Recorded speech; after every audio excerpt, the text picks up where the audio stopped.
can mentor me and lead me in the right direction on how to become a pilot and just, give me words of encouragement. You got to give your info. Ain't nobody up here know how to fly. All right, well, you can hit me on my email at Randy Curry, CURRIE92@gmail.com. Hey, why not Google or something though? Like, why why did you decide to call it the Breakfast Club? I'm sure there's all types of pilot schools and flying schools that can help you out, bro.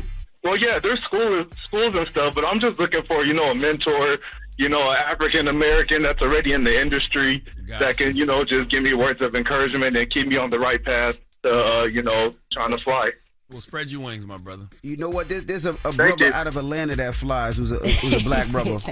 And we just get there's a black brother out of Atlanta. That really narrows it down. No. I'm looking for his Instagram. He's pretty popular on social media. Hey, Envy, before I hang up, I actually wanted to talk to you about your car collection. Oh, what's up, brother? I think a while ago you mentioned that you had an MC20 Maserati. I did. What's under the hood of that? The MC20, it actually dropped. It was a Maserati. I don't have it. That was the one with the doors opened up. I don't actually own that anymore. I didn't love that car. But Mel the Traveler. Mel, M-E-L, the Traveler. He's a brother who flies. He's somebody that you should follow and always talks about flying and getting his license and why it's important for minorities to fly. Mel the Traveler. M-E-L-T-H-E Traveler. Awesome. Thank you. Good morning, you guys. Good morning. Have a good one, brother. Hello, who's this? This is Jay Jones. What's up, brother? Get off your chest. How you doing, DJ Envy? Good morning. Good morning, Charlamagne. God. Good Peace, morning, King. and good morning, Jess Hilarious. Good morning, baby. How you doing? I just wanted to get off my chest. I'm a man at the end of the day, and I don't have no problem admitting. That means he cheated. When he said I'm a man at the end of the day, that means that he cheated. Go ahead, brother. I didn't cheat physically, but I was entertaining other women, and I know I'm wrong for that. Where was you entertaining other women at, sir? Text. Oh, wow. That's cheating, bro. That's cheating, Black men bro. don't cheat, bro. You still a little black boy. You still a little immature young man. How'd you get caught? She went through my phone, and she found it. And I know it's going to take some time if she do take me back. And I'll do whatever it takes to get her back. You know what I'm saying? What were you saying to the person? What she found. Yeah, what were you saying? You said what now? What were you saying to the person? I was talking to I was saying that I did miss her.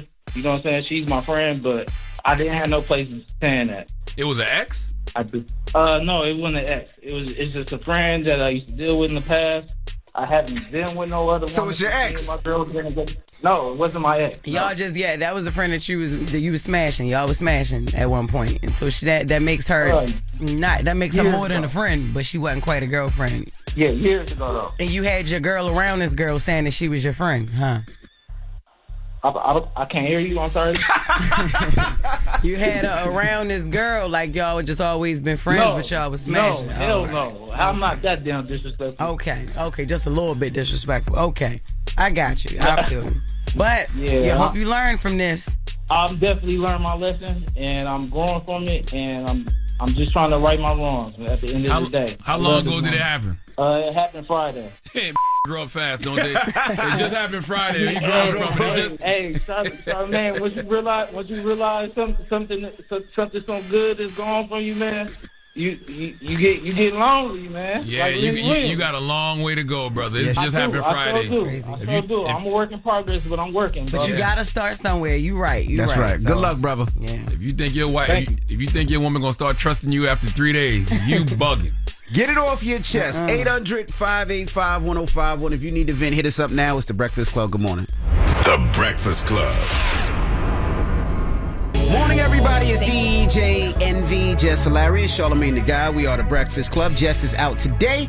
Lauren's holding it down. And, of course, we got our niece Nala here. And we got a special guest in the building, brother Teddy Swims. Hey, man. How you feeling, Swims? man? I'm so honored to be here, man. I'm pumped. Nah, man. We're happy to have you I'm here. really Absolutely. excited, dude. We did our album release party last night, though. So, again, excuse my drinking for. You don't have to 9:30. excuse yourself for drinking early in the morning. You see that one over there? Let's cheers That's what to she your does. new release That's her and all of breakfast. your She does it success and your every day. baby on the way. For my baby on the way, yeah, Yes. I have one on the way. Yeah. Absolutely. Yeah, you're drinking with a pregnant man. It's early. Tell us about yourself, Teddy. Man, that's so loaded. I'm from Georgia, from about 30 minutes east of Atlanta in Conyers, Georgia, Rockdale County, and I like singing songs, and I'm a good boy. You have a very soulful voice. Did you grow up in the church? Yeah, so my granddad was a Pentecostal pastor. I didn't grow up singing in the church a lot, but I definitely grew up with fire and brimstone for sure, man. With the fear of God. Yeah, you know what I mean. You're afraid to sin? Oh no, not these days. I mean, but, I'm just talking about like back in the day. Was it like a very religious household?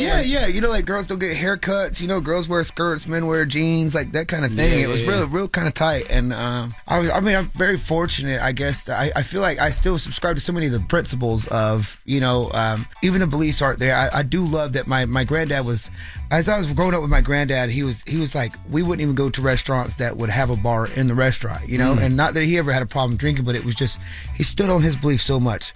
The thing that I was always with him was that I didn't subscribe to the idea that like telling people that they're wrong and this is the only way to believe something. I remember he'd look at other churches and be like, think that the only way he believed it was right. I remember the first time I sang at his church, I might have been 17 or 16 or something, and I remember him saying like, I want you to sing at the church, bud, but man, all these kids are like break dancing and carrying on for the Lord, and I was like, yo, Pop, like nobody's broke danced since like my mom was a child. You're so and if they want to break dance for the Lord, Pop, like let them break dance for the Lord. So he was very stern, like just by the book. If it wasn't in the Bible, then it was a sin. You know what I mean? So were you rebellious? Yeah, hell yeah. My mom was worse than I was. I remember getting in trouble for all sorts of shit and being like, I'm not doing any of that. She thought I was doing all sorts of mess. And but she was a pastor's kid. My mother was the. But I wanted to, when you talk about rebellious, you started off playing football, all right? So yes, sir. I heard your family was a big football family. So what got you from football to singing? My dear friend Jesse. Like a nose guard. I can see that. Yeah, yes, sir. Yeah. That's what you play? No? Yeah, and an offensive guard as well. Yeah. Oh, wow. Yeah, and but I just 5'7" wasn't really happening. You know. You were in high school, middle school at the time. Yeah, but I've been 5'7" since I was in 8th grade. Okay, right. And so they thought I was gonna be big, and then it didn't happen. Guys started shooting up to 6'2" and 3, and I then whooped my ass off the line. So what got you into arts, like to so my dear friend singing? Jesse, who still plays with me, I've known him since I was a little kid.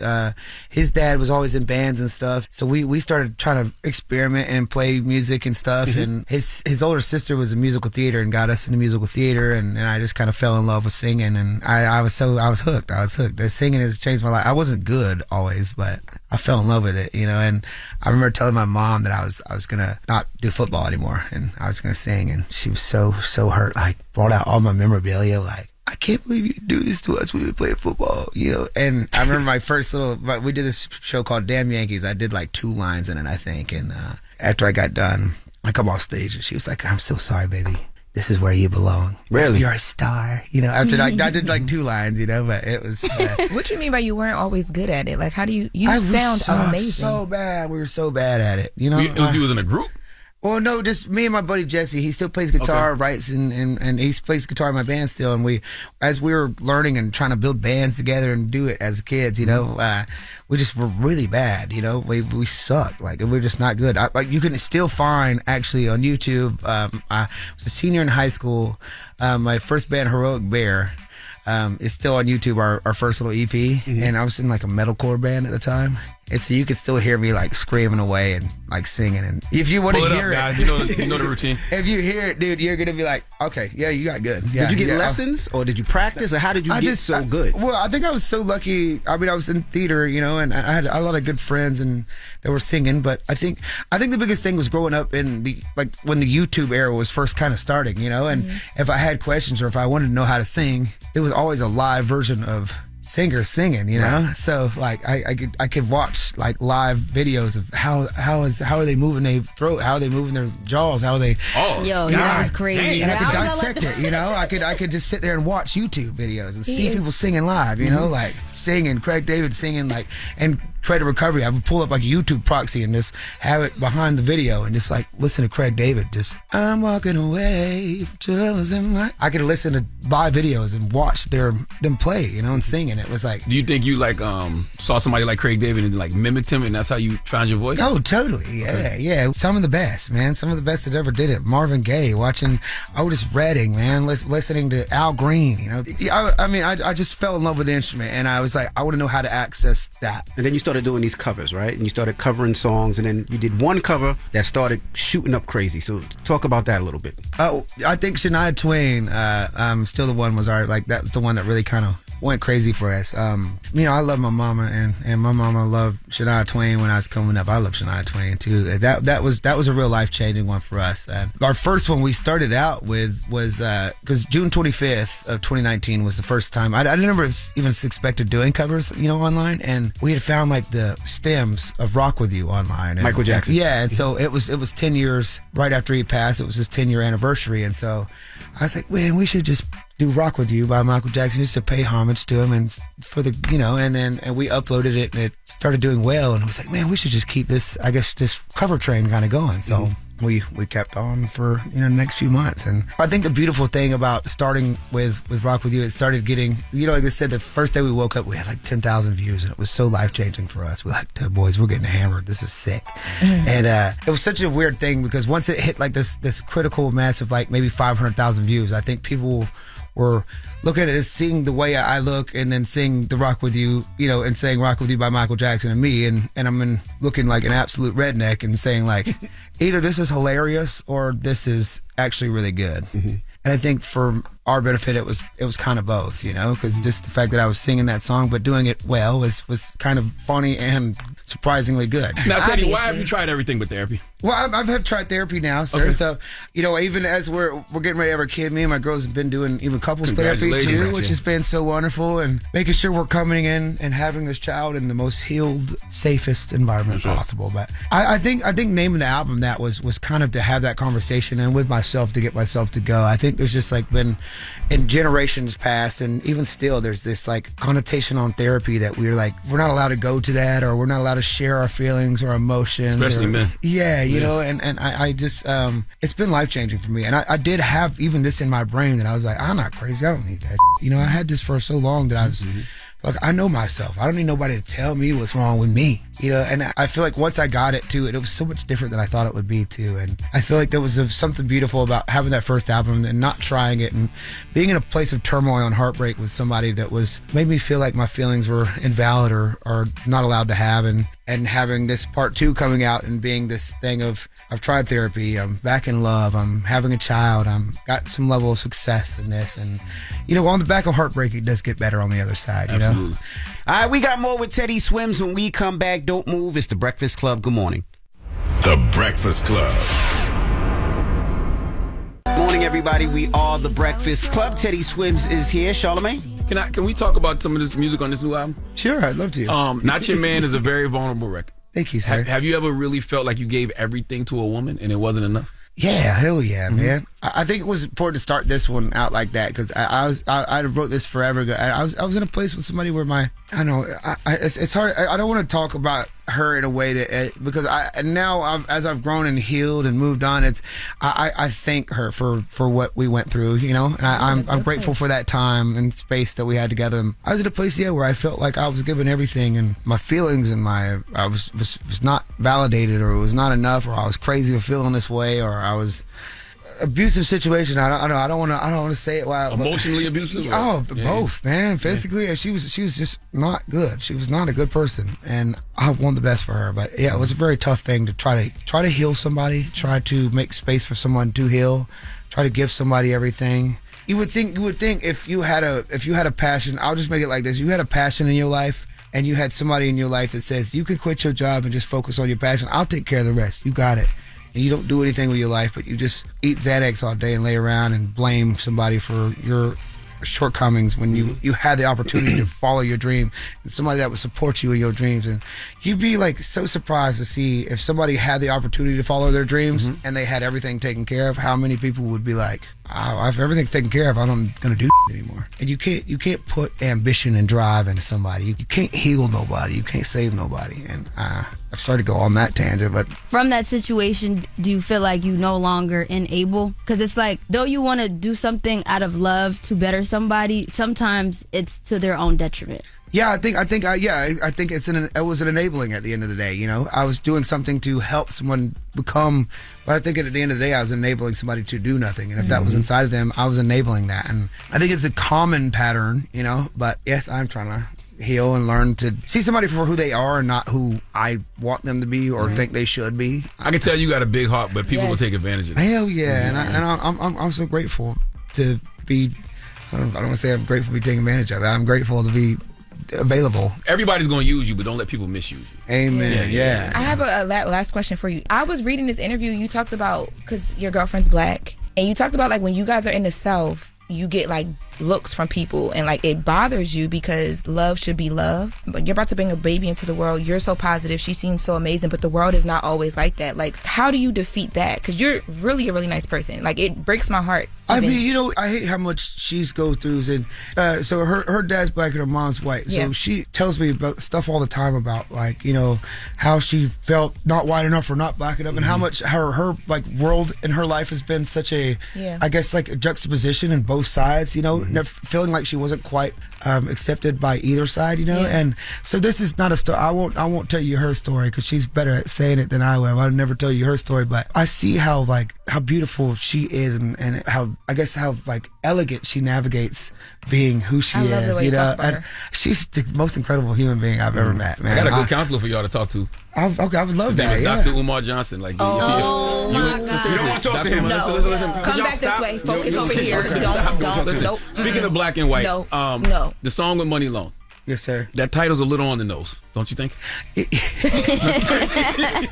Yeah.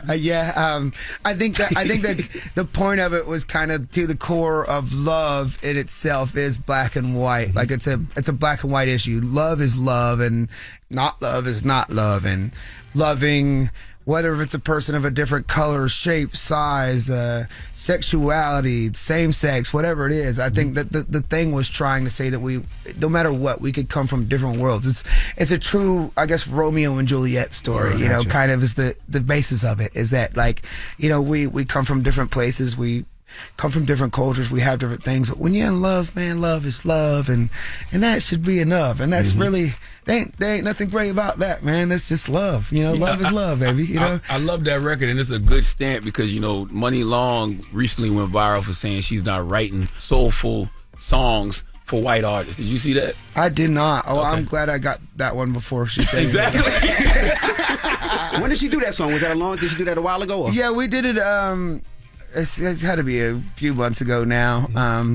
My dear friend Jeff Kitty and Mickey Echo was a part of it with us too, and we like started working on it. And I remember Jeff Kitty has been working with Money for long years and years, and he's like, "Man, should we see if Money wants to do this song with us?" And I was like, "I mean, yeah, we'd kind of like to do a record like this. We would kind of need that, you know." I would be so stoked if she'd be willing to, because I knew what I kind of wanted to say, but also I can't say that, you know, without having Money help me say that, you know, but also without like relying too much. I think we needed to say that together, and so I'm just grateful she took that opportunity to say, "I see what you're trying to say. I'll have you say that," you know, and said it with me. And I think I'm so grateful for her, because Money's just a legend, man. What a badass man. Now, you also said you wanted to meet one of your musical idols, were Stevie Wonder. Yeah. Did you ever get an opportunity? Yeah, to meet? you know, we haven't met in person, but I FaceTimed you. Yeah.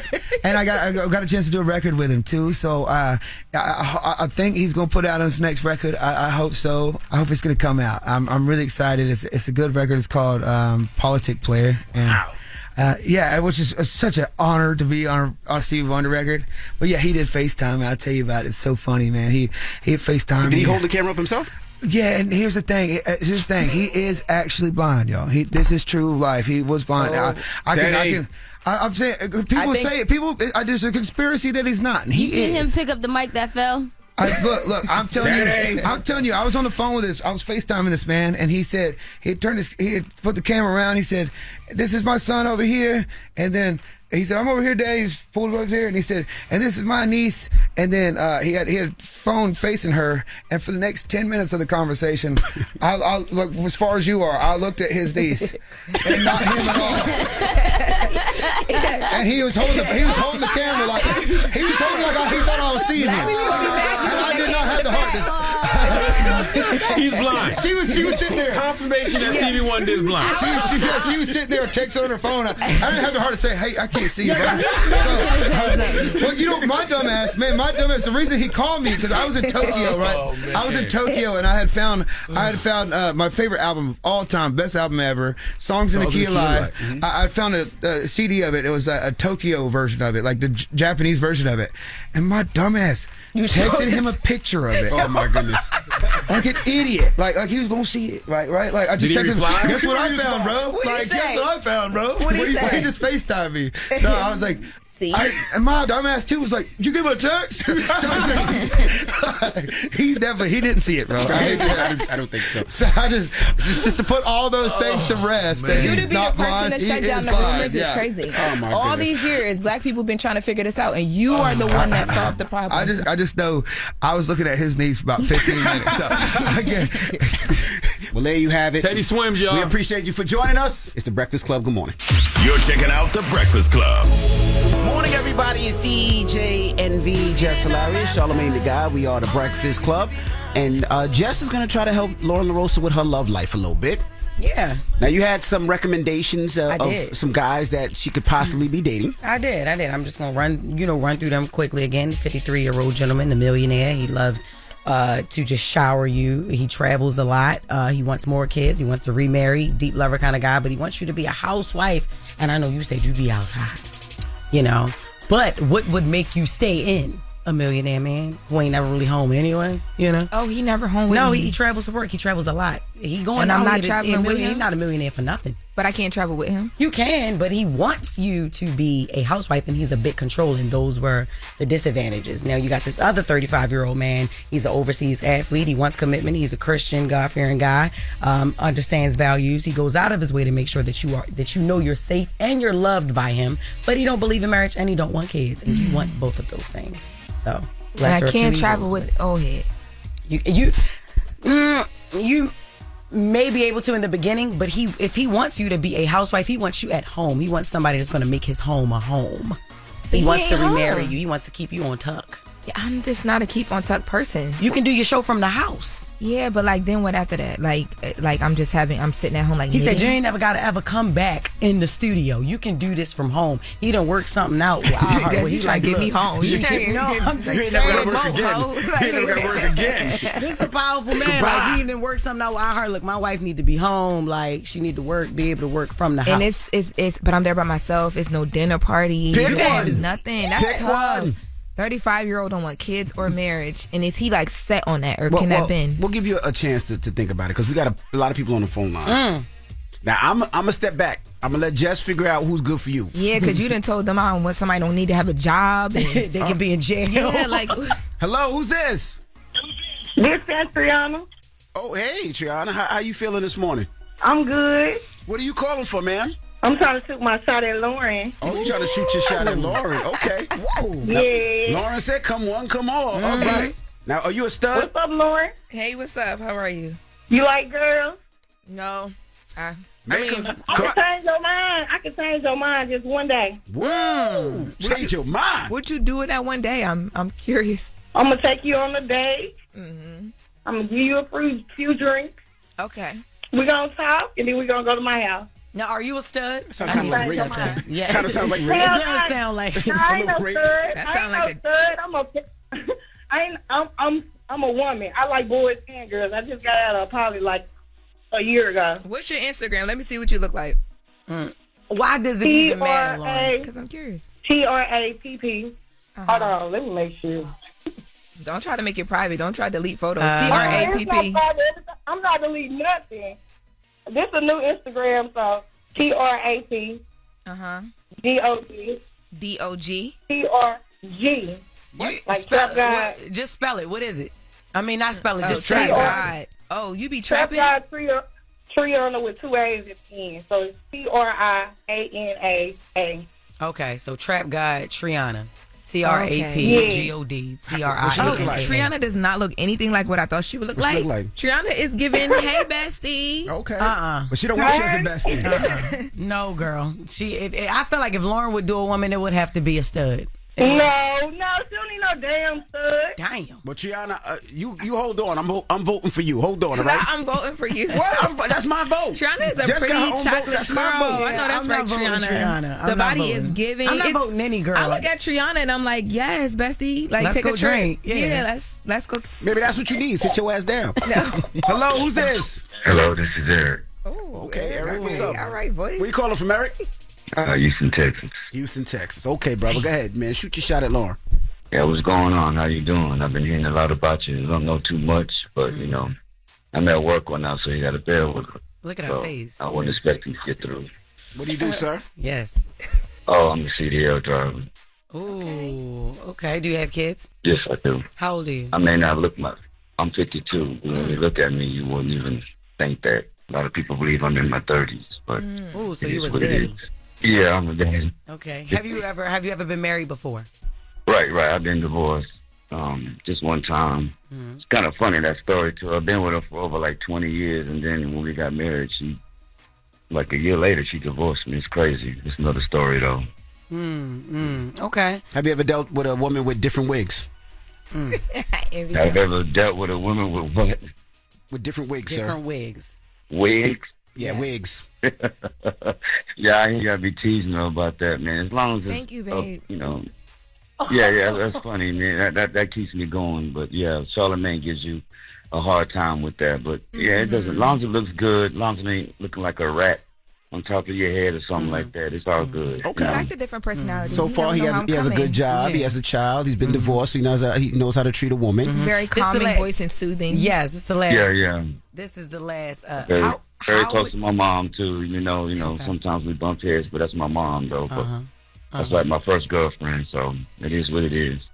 Okay, all right. How would you deal with an argument if you and Lauren were disagreeing on something, and she got a little rowdy, because she's younger. She's not in her 50s, and she got a little spice to her. How would you handle that? Well, when you have a disagreement, there's always a conclusion, and sometimes if you don't come with one, sometimes you got to agree to disagree. But at least you move forward, learn from that. And if you get into it with everybody, people at work, people at home, even your own kids. But you just got to learn how to, just work it out. That's basically the best thing I can say. You can't everything's not going to go the way you want it to go. But, just try to work it out for the best. As long as you see what's ahead. Okay. Do you have all your teeth? Oh, whoa. Of course, and it's all mine. It's not on. All right, perfect. This last question. Pause. How's the D game? Levitra, Cialis, gas station. No, man, you shouldn't be asking that. It should be the ladies asking that. I'm just making sure you're good because you're kind of old. I just want to make sure it still works. If you gonna do it, oh man, bro, I'm not old. When you look at me, you ain't gonna think I'm that old. That's my sis. I want to make sure my sister's happy. All right, we're gonna put you on hold. I'm voting for the girl still. I'm voting for the guy. Okay. WDAS. That's what we're going to call him. 585-1051. The Breakfast Club. Good morning. The Breakfast Club. Morning, everybody. It's DJ NV, Jess Hilarious, Charlamagne the Guy. We are the Breakfast Club. We got a special guest in the building. Yes, indeed. Sheryl Underwood, ladies and gentlemen. Hey, baby. Listen, okay, where we starting? Wherever you want to, y'all Miss wanna Underwood. Ask me anything. Well, listen, because I got to, because I'm old school. I got to sell these tickets, mix and mingle. We out there street walking these tickets. Absolutely. And these jokes. Because I got to ask y'all a question. Black female comedians. Yes, ma'am. Are we hitting or do we got to struggle for it now? Jess, what you thinking?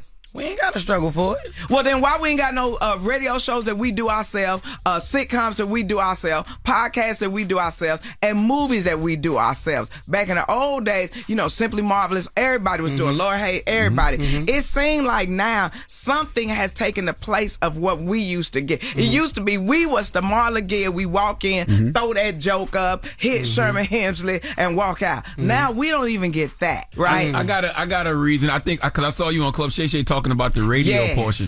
I think for whatever reason, radio didn't look sexy to a generation, Mhm. so there wasn't a lot of people who went and pursued it. So you got your Dee Dee McGuire's, but Dee Dee's been around. Dee Dee been around since That's the right. Banks But she's a days. radio person. That's right. That's right. But if DL, Steve, Ricky, then why is it not me? Just not saying we don't want to work here, because I've been trying to get a job here. Let me talk to y'all about y'all. I've been trying to get a job here. You know I keep coming up here, and y'all keep moving the location on me. Think I'm not Like they running from you, Cheryl. Listen, like we used to be together. Right? They start packing us up. Listen, because I've been trying to get a job. When you got a job, I was like, oh, maybe I should lose a couple of pounds or something, put some nails on or something. I had to take my nails off because they was killing me. Oh, and fungus ain't for punks. Okay, listen. That's your ring alone. You better check to make sure nobody at your front door. Oh, no, listen. Okay. I know what that means. If they don't quit walking across my stuff, because that's what make the battery run out. You go to bed, and then they ain't even us. If it was us, you could be up all night long.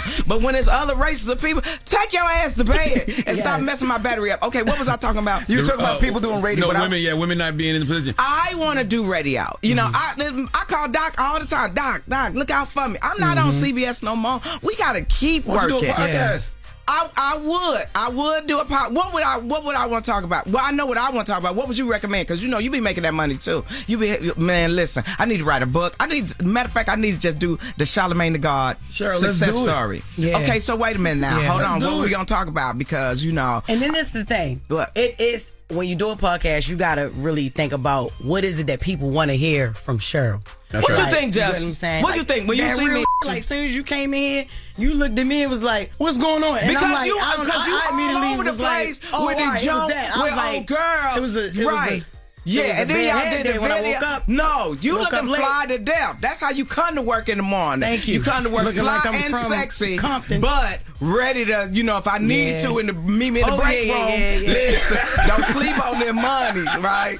Then the Breakfast Club. Don't let the success fool you. We will squab with any radio show.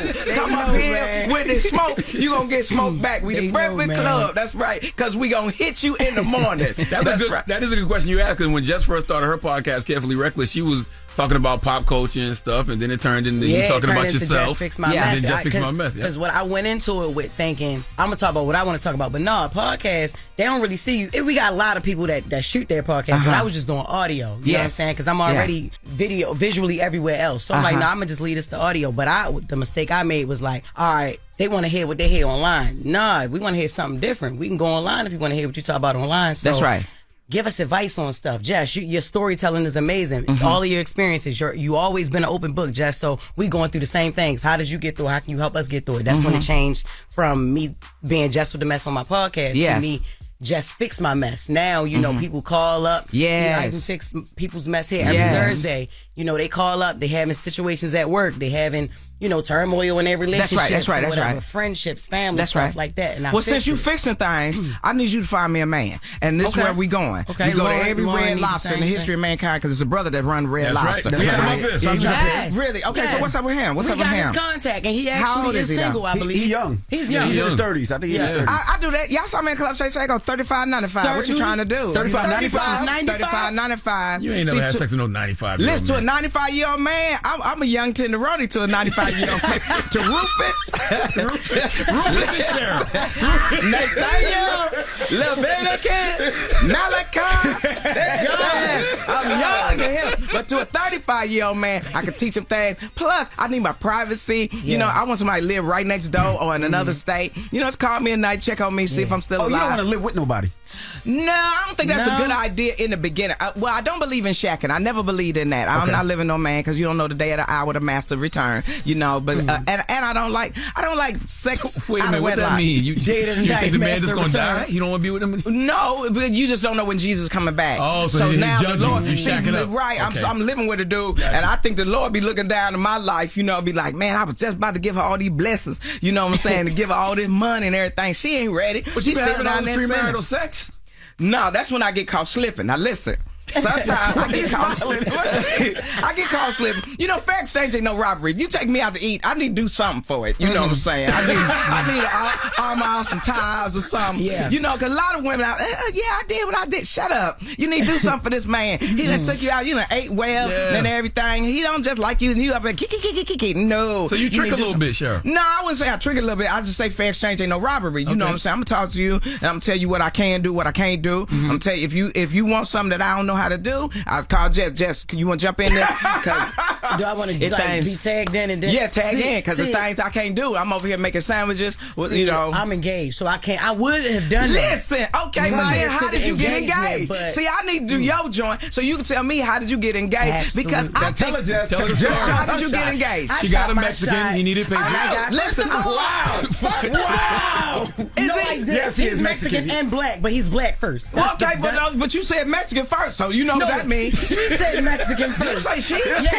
Yes. You say she? She said Mexican first. Are you what? Yes, because Cheryl, that's his wig sitting right next to him. I identify as what I need to identify as in the moment. Oh, you in the pronouns? Yes. See, that's how we lost. You can't be in everything. Black people ain't gonna take that. Pronouns. Don't listen to her. All the black people are not doing all of that. We get frustrated. That's when we call you straight your name. We're not against your rights and everything, but we can't be thinking about all this stuff and everything because people got to stop walking on the backs of our movement, then go to get their thing, and then they pulling it from everybody. See, that's what I want to talk about. I got questions. I want to ask questions, but also I want to do relationship. I want when you get caught in something. Me and Shannon used to kick it. You know, we used to kick it. I was trying, man. Did Shay Shay Yeah, I was trying to get it, Jess. Did they used to call him Shay Shay back then? No, I didn't know who that was. When I heard Shay Shay, I was like, bruh, you know, because I was trying to. I was trying to put that forearm that went back. Just take it. You can take it. Go to sleep. So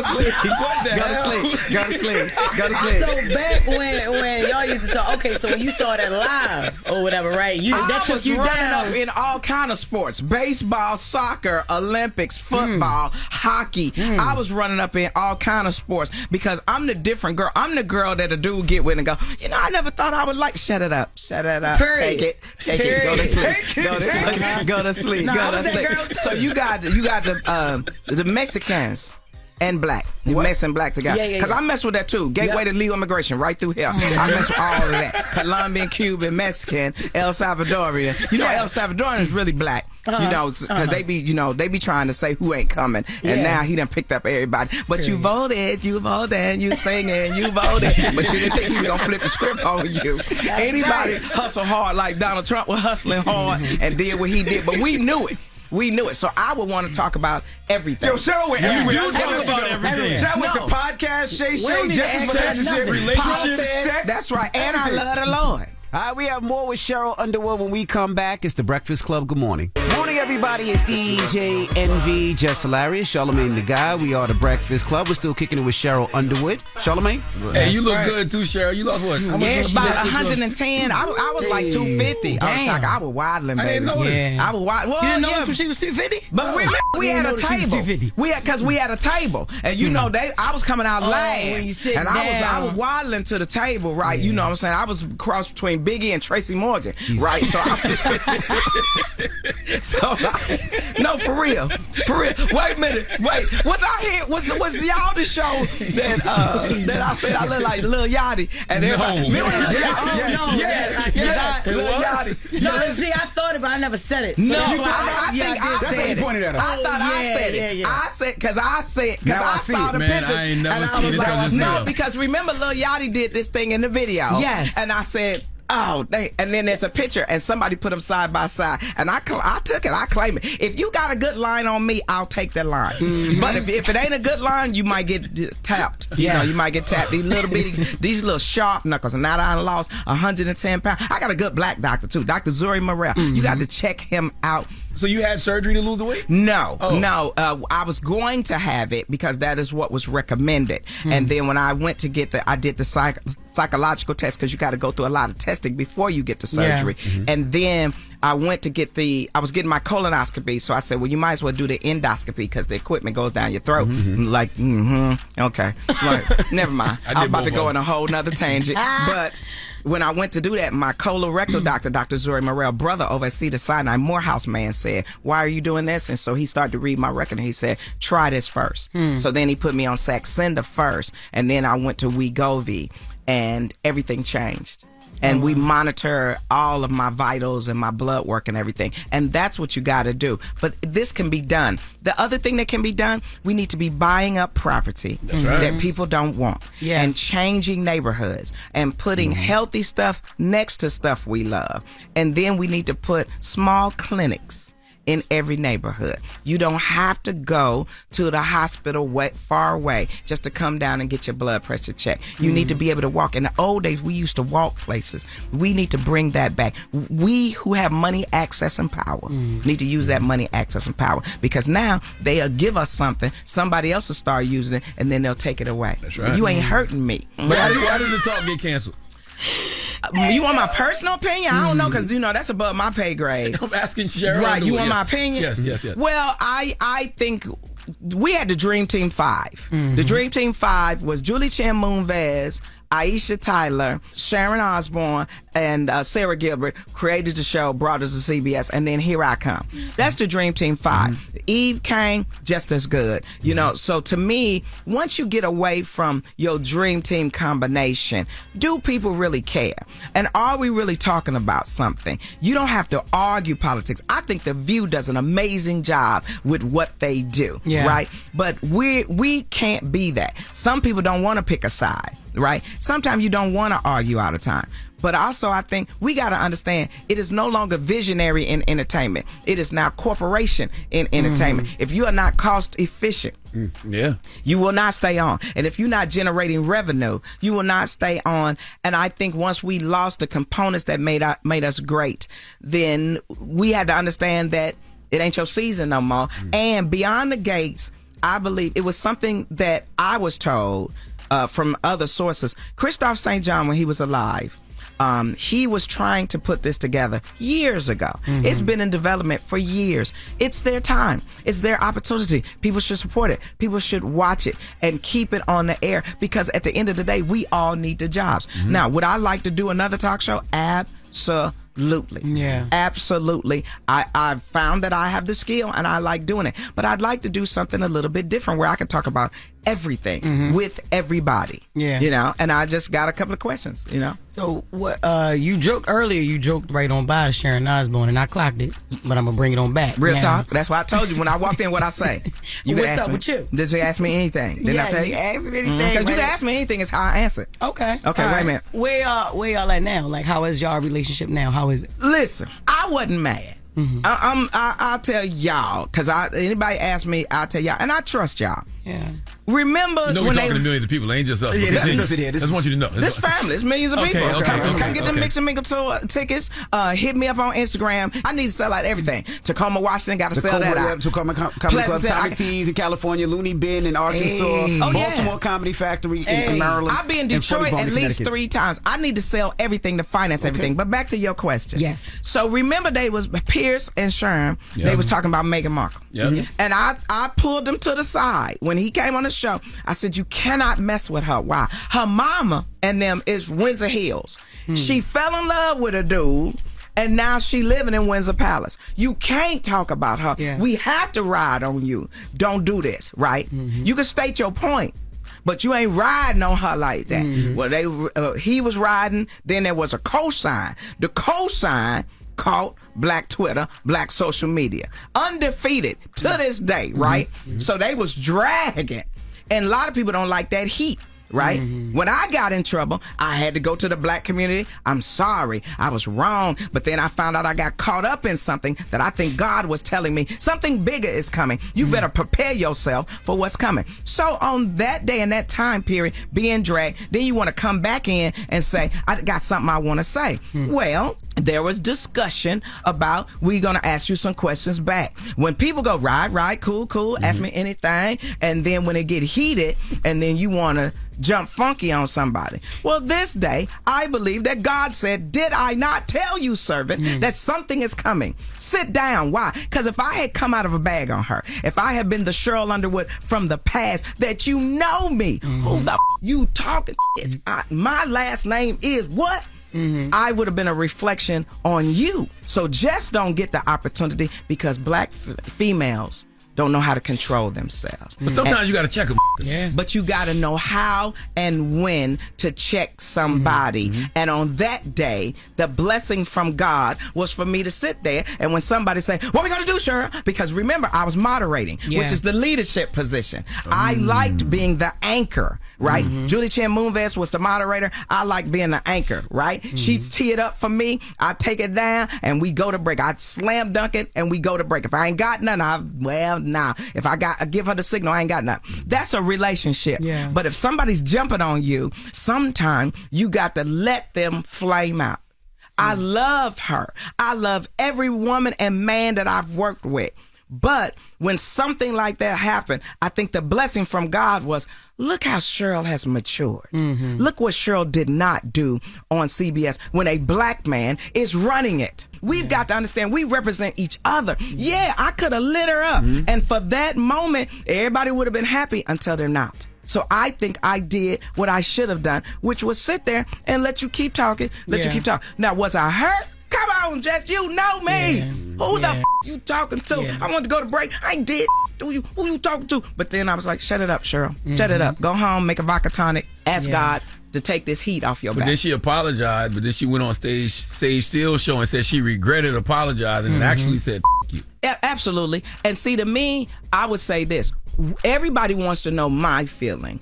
I want to know what was your reaction to 1 minute you apologize and the next minute you not. 1 minute you for us and the next minute you not. 1 minute you making little comments about somebody in leadership but you not. Or people are coming out with their information that they've witnessed. So wait a minute, Sheryl might not be the villain. See, what happens is when you get power, even power on the level that we got it, now you become a threat, right? But we don't want to wield our power where you can't work. We need you to survive. So when people look back and go, Sheryl, do you regret it? No. Who would have thought Sheryl Underwood from Def Comedy Jam, BET Comedy View would be on the #1 network, the Red State, the Square Business network that do all the police procedurals would be on a talk show. That's why sometimes you got to know to play your position. All right, we have more with Sheryl Underwood when we come back. It's the Breakfast Club. Good morning. Morning, everybody. It's DJ Envy, Jess Hilarious, Charlamagne the Guy. We are the Breakfast Club. We're still kicking it with Sheryl Underwood. Charlamagne? So you have other women blocking you? Yeah, and I have a strident personality as well. You know, I walk in a boss. Yeah. Because when you're a female comic, you are the boss. You are everything. So I walk in, sure, can you do it? No, I cannot. Read this right here. Just like when I did, what was the movie that Lisa Ray, Jamie Foxx, Players Club? Yeah.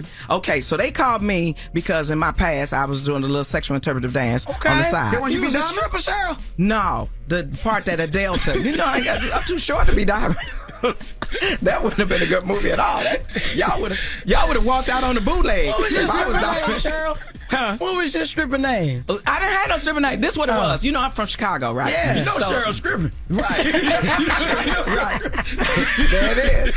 But, you know, I grew up in Chicago, so I was going to UIC. They had an ad in the paper where you was going. It was lingerie. That's right. Ad in the paper. That's right.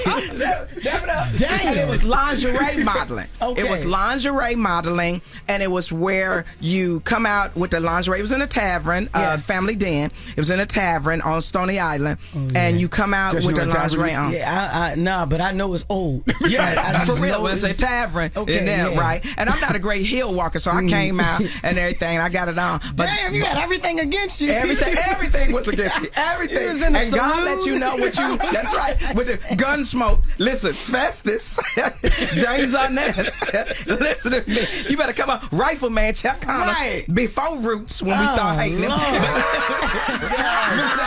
Man, listen. Damn.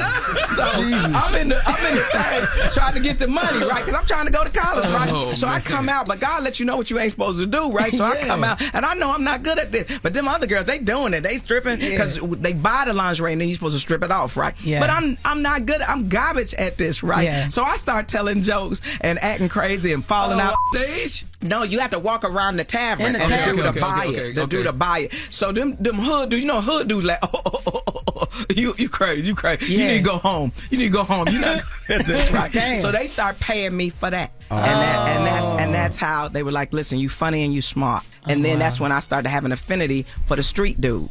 And I talk for the street dude. I hang out with the street dudes, you know, and street dudes have backed me up in life. So, like you say, I didn't have to fight for myself because the street dude was always willing to step up. Look, I creep on the low. You know, I go through 3 hotels at one time. Listen, meet me in the lobby of this one. We're going to get in the cab. We're going to go down to this one. But we're not going to stay. We're going to go out the back. Then I want you to go around the corner. Now, you got to drive another car. I don't want everybody knowing my business. Yeah. So people were trying to say It's I worth was. all that, Cheryl? But they were saying that I was. But is it worth all that, though? It is. Tell them it is. It's all right. I mean, I tell the truth now. Before you, Cheryl, let me take you out to dinner. First, I tell you, it's garbage. Below the waist, garbage. I ain't got to move. Above the neck, fire. You'll be late for work. You'll be late for work. You're late for work. You'll be mad. You'll be mad. You'll be like, what day is it?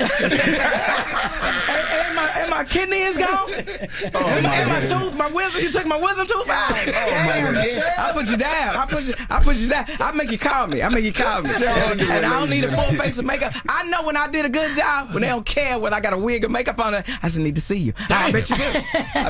I know what I'm doing. But fair exchange ain't no robbery now. I tell you the truth. You want this? It's not good. You have to find somebody good. I'm at the top. I'm not not about. And see, I would hang out with Gail because she said she looking for somebody. But she's gonna have a hard time. Why you say that? Successful women are gonna have a hard time because some men think we don't need you. I need you. I need you. You can work at the gas station, and I need you. Why? Because I know I'm gonna get honey buns, I'm gonna get barbecue chips, and a full tank of gas. I was ready and to then, say and then I'm gonna gas. motivate you to buy the gas station you work in. And then I'm gonna motivate you to buy more gas stations. That's right. If that's what you want to do. Now, if you cool working at the gas station, I'll make sure your shirt is fresh and ironed. Nate, because your real name is Nathaniel. I'm gonna make sure, but I always say Nate. I'll make sure your shirt is ready. Give me some sugar. Now go work at the gas station. I'm gonna scoop around, get me a tank of gas. I need that 91 octane, baby. There you go. And I'll see you later. No, oh boy. What's his name? He's in all the commercials now. Big dude. Drewski? Yeah. Listen, everybody was blowing my phone. Drewski trying to hit. I was like, where he at? Oh, yeah. He did say that. He did say Sheryl Underwood. What he trying to do?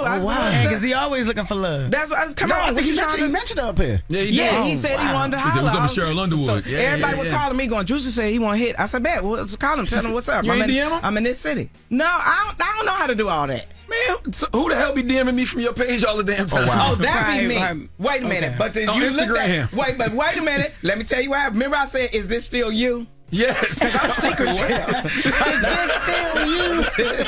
She wanted to make sure. I'm not saying nothing. Charlamagne, I need to come on your show.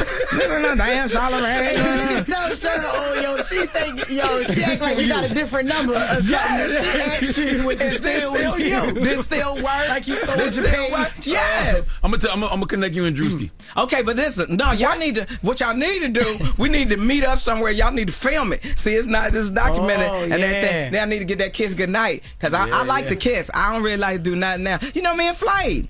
He escorted me to the BET Comedy Awards. You did Flavor Flav? Yeah, he escorted me, and he was like. You know, he thought he was just doing it, you know, being dashing and everything. Yeah. But then when I did my set, the one that LL Cool J performed on way back in the day, when I had my little makeup, my outside makeup, and one of the Wayans brothers had me in the corner, they was rapping to the beat. And I said, you know this is Sheryl Underwood, right? And he was like, Cheryl. I was like, yeah, man, you still trying to holler? You know what I'm saying? Because, you know, usually I don't look, you know, but I got the best. Dale McDonald, best glam man. 3 Emmys to my 1. So anyway, I was trying to get myself together. And, you know, I be texting people, and I don't know if people really like me, right? You got to figure out, do you really like me? Because I'm not going to throw it out there if you don't like me. And if you like me, then let's go out. Now, if you want to film it, film it. So me and Flav get together. I do my set. Then he's like, well, come to the after party. I said, no, I'm going home, go to bed. He said, no, come to the after party. We have a good time. This dude was getting drinks, everything. He was chivalrous, everything. So I was like, okay, it's time for me to go. You know, I said, good night.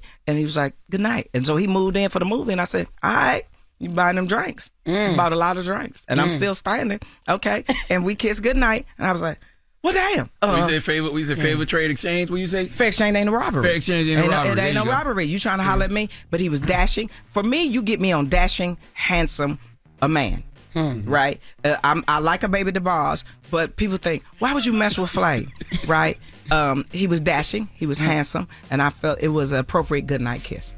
It don't mean we gonna be together, because you may not like me. You might just had a feeling. You know what I'm saying? And if you got the feeling, what you want to do after this? There you go. know? Drewski, don't you get scared. Yeah. I'm putting the pressure on. Don't get scared. But we gonna have to come back here, and y'all gonna have to let the cameraman follow us, you know, because we hit the Red Lobster in Times Square and tear them apart. Ain't gonna be no more crab legs. You better do something other than Red Lobster. No, we trying to help the brother. We trying to help the brother. I want to make the Red Lobster. If you go to my Instagram page, I've been going to Red Lobsters with people all over the country with dudes. If you want to date me and I'm in the city and there's a Red Lobster, I'd like to go on Thursday night because I need to get some sleep, do the promotion on Friday. But I want to go into the Red Lobster because we got to bring that back as the popping spot. Yeah. We got to help this brother. Right. We got to talk to the brother over at Lowe's. We got the brother that's running Lowe's. We need to talk to you. If you are on the list, we need to talk to you. Cheryl, not wrong. That's right. That's right. Okay, so when I'm coming back? When I come back? You want to. Listen, I ain't trying to take a position. Oh, girl. I just try to get in because I need another job. Try to do that. Well, no, I don't get down like that. I don't get down. And you don't train your replacement. I got jokes about that too. Somebody walk up to you, teach me how to run a copy machine. That's a copy machine. I thought that was a vending machine. I ain't never seen it. You mean what? And mingle. Mix and mingle tour tickets. Get your ticket. It's the Breakfast Club. It's the Breakfast Club. You're checking out the Breakfast Club. Your execution on the donkey of the day is something to behold. Is it a read? He gave me donkey of the day, and I deserve it. People need to know. Well, you need to tell them. I am. You have the voice. Tell them. Tell them. It's time for Donkey of the Day. It's a read, but you're so good at it. You're trying to be a fake ass Charlamagne. There's only one Charlamagne involved. Damn, Charlamagne, who you give the donkey of the day to now? Donkey of the day goes to Manje. I think that's his name, Manje. Manje D. James Wooten. Okay, he is 25 years old and hails from the great state of Kentucky. Drop on the clues bombs for everyone who listens to us on Real 93.1 in Louisville, Kentucky. Thank you for your support. Now, we all love fast food. We eat it for different reasons. The number one reason is we're hungry. Okay, it's convenient. It provides comfort. Full disclosure, you know I'm a fast food franchise owner. Salute to Crystal. Drop on the clues bombs for Crystal. But another fast food restaurant I grew up on is Wendy's. And that's why this story made me laugh. Because I understood both parties involved, okay? When I was a kid, I would drive my grandmother, Rosalie, into town, okay? She would run her errands in Moncks Corner, South Carolina, and when errands was done, she would always want to go to Wendy's. And when we got to Wendy's, she would stress to me when we was going through the drive-thru that she wanted her fries hot, okay? I can literally hear her right now telling me, "Not, tell him you want the fries hot." She would stress hot. And that's a common sentiment amongst anyone who orders French fries. You want them fresh, you want them hot. But those Wendy's hot fries hit different. Even though I think in 2025, Crystal fries are better. But those Wendy's hot fries slap. And Manje was angry over the temperature of his fries. Now, when you're angry over the temperature of your fries, you simply say, "Hey, these fries are cold. I would like them hot." Most fast food restaurants will oblige. But when it's 10:41 p.m. at night in Kentucky, apparently handling things civilly is not an option. See, Manje and a group of people he was with allegedly started arguing in the drive-thru over the cold fries, and then the suspect and his squad went into Wendy's because they wanted action. What happened next? Let's go to ABC 11 on your side. Put a report, please. A man was arrested today in connection to a shooting at a Wendy's restaurant. One police believe started over cold French fries.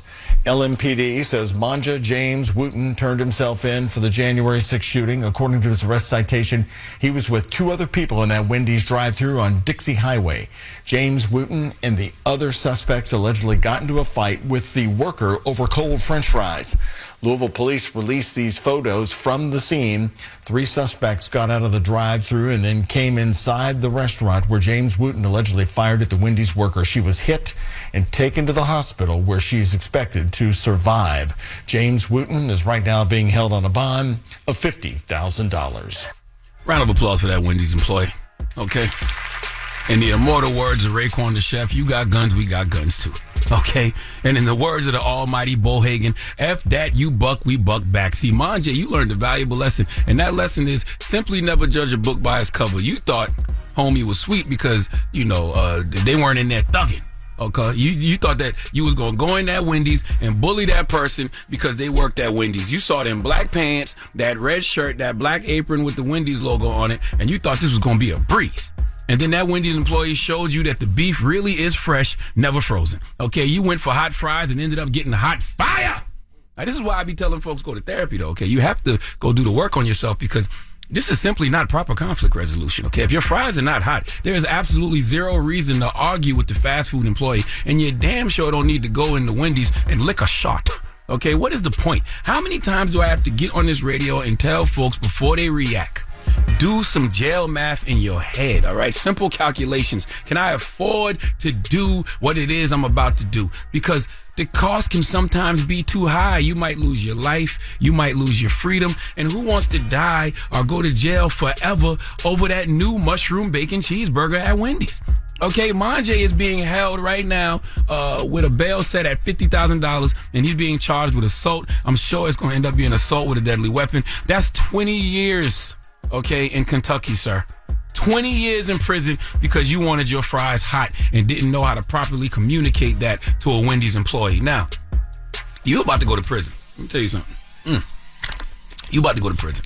And when they find out what you in there for, they gonna give that fresh meat a nickname. Okay? I promise you they gonna call you Young Baconator in prison. All right? That's right. You gonna go into prison single. But after a few months, somebody gonna order a double. And when the word gets out that you like it hot, somebody gonna order a triple. That's a lot of meat. And I don't even want to tell you what that vanilla frosty is like in prison. But it's hot. Just the way you like it. Please give Manje D. James Wooten the biggest hee-haw. Crazy world. This is a very crazy world out here. The frosty was crazy work. The vanilla frosty gonna be nasty. It's gonna be warm. That was crazy work. It's gonna be warm. Ooh. That's right. And they come with a straw too. All right. Thank you for that donkey today. The Breakfast Club. Morning, everybody. It's DJ NV, Jess Hilarious, Charlamagne the Guy. We are the Breakfast Club. Lauren LaRosa is here as well. And we got a special guest in the building. The Hood Whisperer. Tezlyn! Family. I'm not special guest. Breakfast Club family. Tezlyn Figaro is here. Good morning, Good Tez. morning, good morning, good morning. Good morning. How you feeling? I'm feeling good. Congratulations. I saw that you officially got accepted in the FAMU Law School. Yes. Congratulations. Can we drop a clue? Absolutely. Of course. Yes, thank you for saying that. Yes, I'm very excited. FAMU, HBCU, very, very important. My daughter, shout out to my daughter Jada, she actually got into Prairie View. Okay. So she'll be going on a scholarship, and Mom will be taking advantage of my empty nest situation and going to law school. What made you decide? Because you already got 2 degrees, right? Yes. What made you want to go get a third? I've always wanted to get my law degree. Even though I've worked with Attorney Crump as a senior public policy advisor, as you know, for the last 10 years, just wasn't able to do it. You know, having a daughter, running a business, 300 employees in Atlanta, hustling, working. Your first year of law school is really like a hazing. Like, you really have to be able to, focus. I've always had to worry about getting money. So I want to say thank you to you for the Black Effect Podcast Network, because without that, knowing that I can at least have some type of income coming in, that's really a lot of why it's made possible. So I want to thank you for that. Your critics could never. Just say that. Period. That's really, really important. It's not like I'm wealthy or, anything like that. But one of the things with law school, it took me over a decade to finish my bachelor's. I had to stop, start because of money. Do I got to work full time? Do I have to be a teacher, substitute, all those different things? So to really finish the law school program, you need a job. And how do you do that and still study? So I am part-time because I'm still chief political correspondent at Revolt News and managing editor over there. But now I can kind of breathe and I got some income coming in. So shout out to Charlamagne. Will you actually go to class and school there, or will you do online? In class. I know you always ask about online. Yes, no, I will be in class in Orlando, Florida, going back to Orlando, finishing up which is a full circle for me. That's I had right. to leave when due to healthcare reform when I lost my business.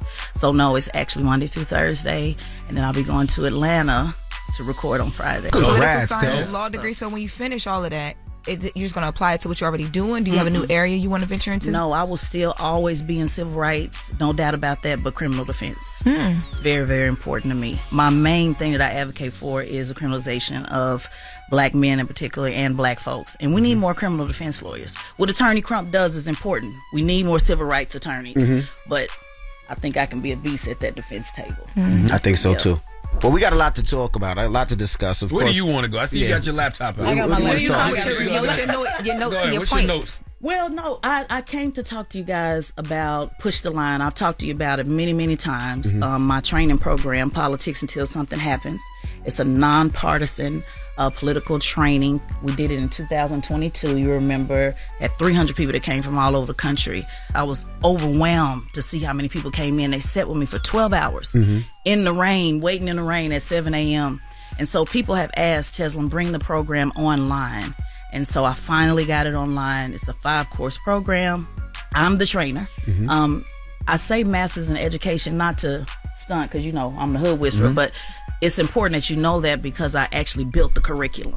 And so there's a lot of folks that build courses but may not know, the technicalities of building a curriculum, having objectives and meeting those. So course 1 is called We Are Soldiers. And what that is it's talking about the roles and responsibilities for candidates, campaign workers, organizers, and activists. A lot of people don't understand roles and responsibilities and the difference between those two. And I'll just kind of give an example. You and I talk about it all the time. The difference between candidates and activists. An elected official actually serves the constituents. So you'll hear a lot of people online, why is such and such black candidate talking about immigration? Why are they talking about this? Why are they not talking about black folks? Well, they are, but you got to understand that candidate in Congress is representing 200,000 people, 150,000 people. And that job literally says to advocate for your constituents. So they have to take care of everybody. So that's why people was pissed when they said, VP Harris said, I'm not going to only do stuff with black people. I feel it. I understand what they meant. But what she was basically trying to say is you have to represent everybody, which is why I would not be a good candidate. It's really important that you know where you fit. I wouldn't be a good candidate unless I'm in South Fulton, which is Atlanta, outside of Atlanta, Georgia, 98% black. City commissioner, so I can talk about black issues. But if you're in Congress, you run for president, you're talking about everybody. That's literally a part of their job. An activist, and this is where people get confused, an activist is the one that is pushing the candidate, that is saying, hey, what about me? What about me? So if that's reparations activists, immigration activists, healthcare activists, your job is to literally put pressure on the elected official. The elected official has to sit around and say, okay, I got to take care of a little bit of this, squeaky oil, what they say, squeaky oil, what's up? The wheel. Squeaky wheel gets the oil. Right. So your job is to push. However, because candidates, and this is where I criticize them, candidates, elected officials don't work with activists the way that they should because you want to be it all. You want to be the candidate, you want to be the activist, you want to be the organizer. Or they're scared to work with the activists because they think they'll get backlash. Right. Or they want to be on this microphone. You have over 400 people in Congress. How many do you see on the microphone? A handful. So you have your Jasmine Crockett's.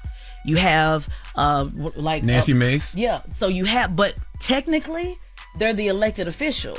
Technically, they shouldn't have to be on the microphone being the activist. Because what happens is, if Jasmine Crockett is talking about all the different things, immigration, I tell people, lay off on being upset with her talking about immigration. She's in Texas. She must talk about immigration. So you have black people online, why is she talking about immigration? Because she represents people, in Texas. So when you have her having to be the activist, because there's not leadership in the Democrat Party that's loud, or there's not activists on the ground that are loud enough, or they're not coordinating with those activists. And when I say coordinate, I mean give them money so that they can crash out on your behalf. Then now you have a candidate that's trying to do it all. So what happens when she runs for office?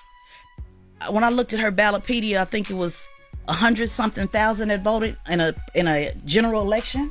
So when I look at that and I see 50,000 people in the primary that can move you out your seat, that's what happened to Representative Jamal Bowman.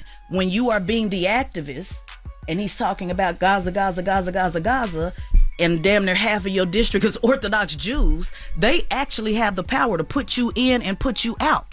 Not the podcast, not the national media.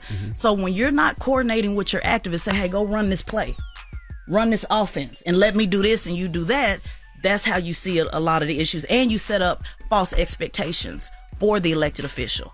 And then the organizer is very different than the activist.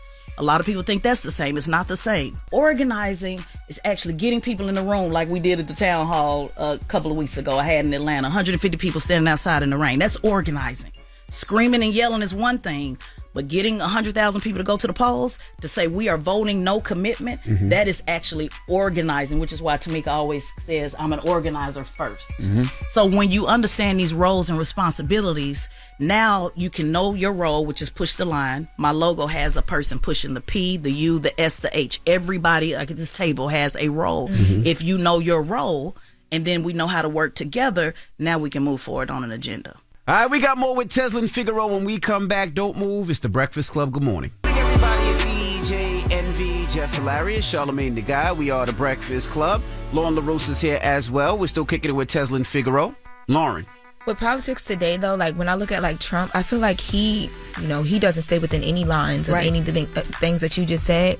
Do you feel like it's changed now because he's changed the way that politicians move and what they say and what they stand for? Like he pushes whatever he wants to push. Right. And he's successful at it.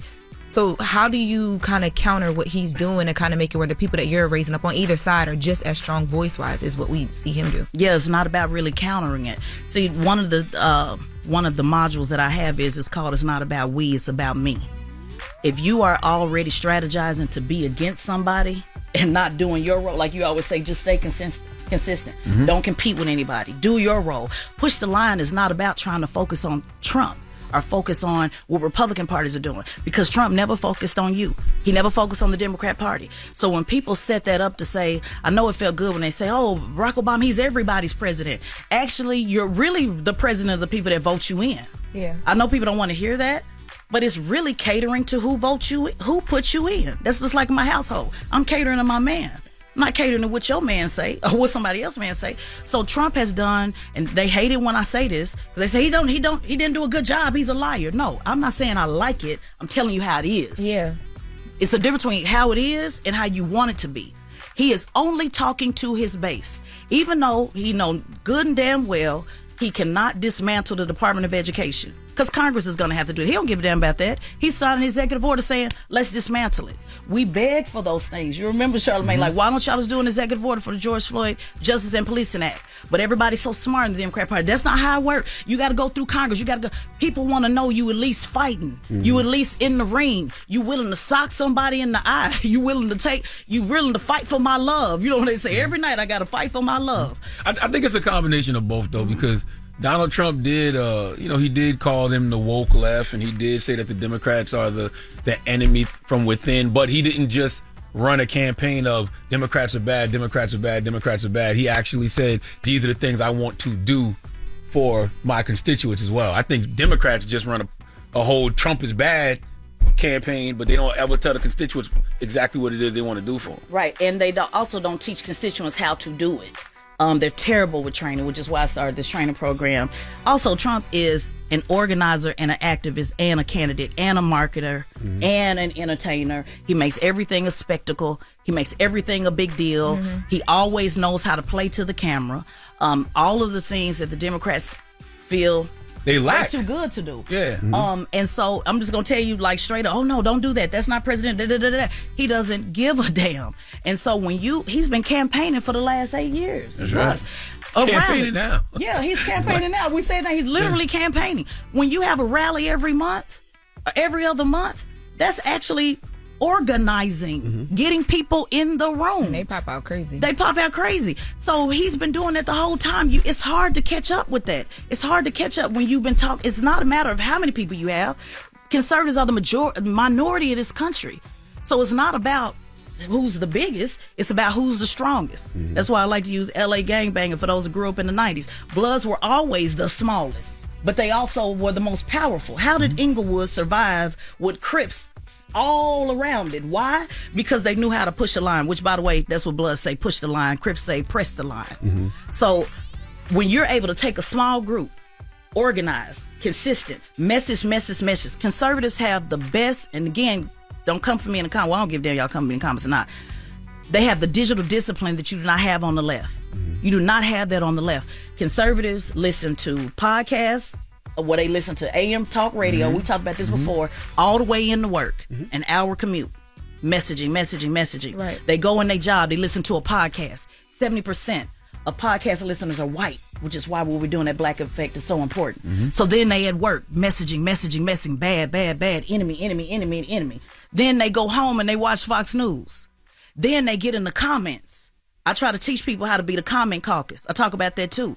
They stay on it. Like we stay on it with Shade Room. They stay on it nonstop. Look at the interview that I did here with Vivek Ramaswamy is a perfect example. Then people still commenting on that. They know how to message over and over and over, even if it's wrong. And so you don't see that on the left.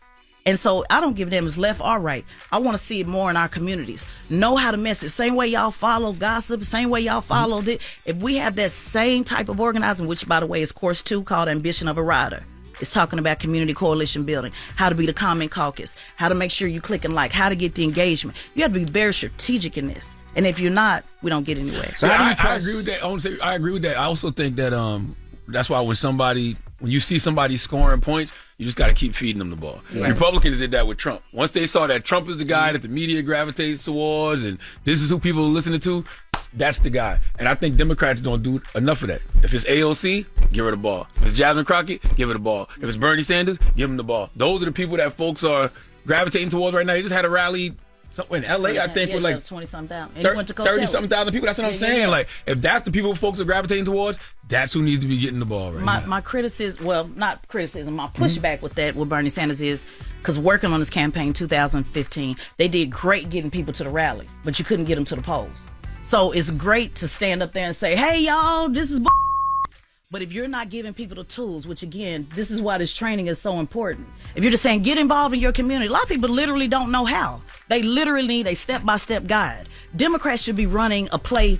You should see commercials just as much as they ran y'all commercials every 15 minutes. It should be who want to run, who want to run, who want to run, who want to work on the campaign, who want to work on the campaign. Constant. Y'all raised $100 million in 90 days. Where's $100 million to actually train people? Just so we clear, nothing is back. People pay for the course, but nothing is backing me. It's not a Republican. It's not a Democrat. It's not any of that. Why are they not using that money to train you how to run for local office? You have midterms next year. Then you need to train people how to actually work on the campaign. There's a lack of infrastructure. One of the reasons Rashida Tlaib was 4, 5, 6 black people that ran against Rashida Tlaib in Detroit. They had to hire a friend of mine from Kansas City to run the campaign because of the lack of infrastructure of knowing how to run a campaign, how to be a volunteer coordinator, how to be a campaign manager, how to be a comms director. So they don't build up the infrastructure, which means you don't have a bench. It's not just getting a good candidate. You also need your organizers. You need your campaign workers. And that's what my criticism is of Bernie Sanders and anybody that's doing a rally. You're not training these people. You're getting them upset, but for what? All right, we got more with Tezlyn Figaro when we come back. It's The Breakfast Club. Good morning. The Breakfast Club. Good morning, everybody. It's DJ NV, Jess Hilarious, Charlamagne the Guy. We are The Breakfast Club. Lauren LaRose is here as well. We're still kicking it with Tezlyn Figaro.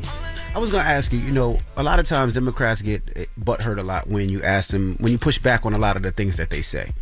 Why do you think that is? It almost feels like they are upset when we question the things that we should be able to question. There's a lot of ego in politics, which is one of the things, again, that we teach, that I teach here, the thing to remove your ego out the way, meaning not about me, not about we, it's about me. They know it all. I'm just going to be straight up honest with you. They know it all. They know it all, but seem to not know how to win consistently. You have people who are highly educated in what they do. Again, I'm not anti-education. I love degrees. The more, the better. But they just refuse, many of them, not all, but refuse to really connect to the concrete. I go by concrete roots, not mud, because mud is too soft for me. I got this shit out the concrete. Not a manager, not an agent, not my family was in this, not somebody put me on. So they can't have those conversations, and they don't know how to get a ball to the people they can have the conversation. But you know why? Because they want to be on the microphone, Envy. It's just like a rapper. Like, they have to be the one on the microphone. Instead of saying, you know what? Such and such know how to talk to this group. Let me give them the play. Yeah, I don't want to see Hakeem Jeffries. Yeah. I want to see AOC. I want to see Jasmine. I want to see those people. That's really the problem. But then there's also people that they can't connect to as well. Why are you not connecting to the streets in California? Well, Governor Newsom, who to me don't have a shot in hell on the national level, but still very good with pushing this message. I know some homies right now in LA that would organize right now, who's never voted, who's never, because of what he did with the gang enhancement, what he's done with healthcare. You hear a lot of bad about California, but healthcare. What do you call the streets, though? Because, I mean, Bernie and AOC did just have 36,000 people in LA. Well, there's still a demographic, people that are not involved at all. People that don't give a damn about none of this. Bernie Sanders' demographic, and I'm just going to be honest, the progressive demographic, the Rainbow Coalition, is white liberals. Pretty much, white progressives. There's still a lack of talking to those that have completely given up, completely disenfranchised. Obviously, and also at Coachella, the average ticket was $700-800. Well, no, that wasn't Coachella. Bernie came out of Coachella, but they had a whole other event. He did Coachella though, too. Yeah, he came out to Coachella, but they had a whole other event. Well, working on that campaign, I'm just going to be straight up with you. You know, I'm very clear about my position with Bernie Sanders. He is talking to a very progressive, white-ran movement, to me. And even if you're Hispanic, it's still white adjacent. It's still, as long as we get everybody who make money out the way, as long as everybody make $15 an hour, all will be well. He struggles with dealing with race. I'm saying it as his former racial justice director. Also, everybody ain't mad at rich people, Charlamagne. Like, some people really trying to get the bag. So those conversations, and I know what they mean with the elite, the top. Yeah, I think the fighting oligarchy tour is a good message, but I think it's it's not a hypocritical message from Bernie Sanders and AOC, but from majority of the Democratic Party is a hypocritical message because they all taking money from the billionaires and the corporate lobbyists. Well, the hood don't know who the oligarchy is. How do you say it? Fighting oligarchy. They don't even know what the hell you're talking about. I mean, they don't. You know, when the people are talking about neoliberal, they don't know what you're talking about. So there's different messages that people need to have to engage. And I think the Democratic Party tent is too big. It's too big. Oh, I agree with that. It needs to be broken down. Everybody's not going to relate to Bernie Sanders. Everybody's not going to relate to AOC. Everybody's not going to relate to Jasmine Crockett. Everybody's not going to relate to me. So that's why everybody should be doing like Killer Mike said. If everybody does a little, nobody got to do a lot. That's right. And again, local, state. We got to stop this fascination with federal. We really, really do. All of your powers is your city commissioner, your mayor. They are managing billion-dollar, budgets. Look at Atlanta, the Black Mecca. The mayor get to decide who's going to get this grant, who's going to get this funding. How do we keep this program going? How do we keep the after-school program going? Okay, if y'all don't want to do it, we're going to figure it out. It's the local. I think it's because the local government, even though when you get old enough to understand that, the local government is not like the glitz and the glamour isn't there. Right, they want the sexiness. I feel like when Keisha Lance Bottoms was mayor in Atlanta, she did a good job of, like, you knew who she was even if you didn't live in Atlanta. Like, you cared about what she was doing even if you didn't live there. Like, she was a talking point. But a lot of local government people don't do that. Like, you don't. Well, they don't need to do it. It's called actually serving your constituents. See, so again, this is where I go back to these politicians. I appreciate what they're doing. Don't get me wrong. Because we need the voices, because you don't see it damn sure not coming from the Democrat Party. But Keisha need to be worrying about Keisha's constituents. All of this, I'm trying to be a national spokesperson and all of that. That's how you end up crashing out. That's how you get out of office. That's how you get your constituents seeing you at the grocery store. They're seeing you at church. They don't care nothing about you trying to be no voice for everybody else. They're concerned with, are you taking care of these 100,000 people in your district or 200,000 people in your district?